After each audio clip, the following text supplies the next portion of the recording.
One don't think this title is absurd. You'll probably agree after reading it. Let me ask, isn't the essence of the furniture industry and the home appliance industry closely tied to real estate? Pop Mart is no different. When the real estate market is beaming, Pop Mart thrives. When it cools down, Pop Mart's performance sags. At the end of April this year, Pop Mart released its Q1 2023 performance guidance, showing a year-on-year growth of 0 to 5%. However, this growth was primarily driven by overseas markets. Domestic sales actually declined by 5%. Since the data is unaudited, let's look at its 2020 annual report. Full-year revenue reached 4.6 billion yuan, a year-on-year increase of 2.8%, with absolute growth exceeding 100 million yuan.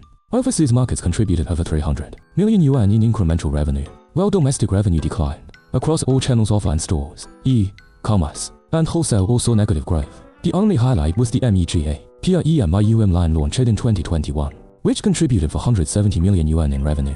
Pop Mart's growth logic seemed clear: internationalization加 premiumization. But a closer look reveals, while for 9 new offline stores and 206 robot stores were added in the domestic market, revenue per store robot store actually declined, although member numbers grew by 33%, reaching 26 million. User repurchase motivation remained weak. The core issue lies in Pop Mart's spatial ceiling is determined by the physical space in consumers' homes.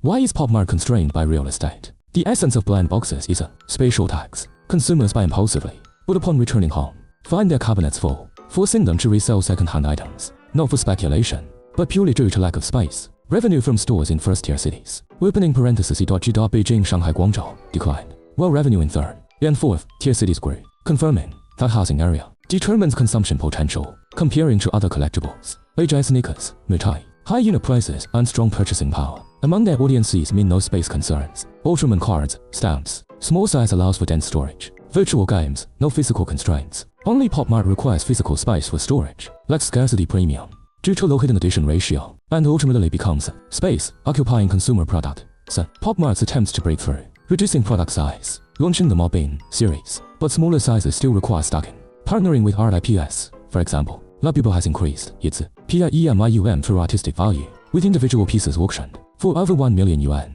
Global expansion. Over 150 overseas stores have been opened, attempting to replicate the domestic model, but facing IP competition from Funko and Disney. For deeper contradictions, business model. Low unit prices require high sales volume, but high sales volume depends on more space. User psychology. Gens consumers pay for sense of presence per crowded living environments where can consumption desired at 5. Pop Mart's future may depend on 3 factors. Product elevation, shifting from space occupying to lightweight to high premium e.g. Labubu's collectible sculptures. Scene integration, creating new consumption scene on iOS through theme parks and co-branded pop-up stores. Technology empowerment, reducing reliance on physical products using AR VR, but needing to be cautious of regulatory risks for virtual blind boxes. As netizens' job, everything is based on real estate. Only Mart can break the cycle through scarcity.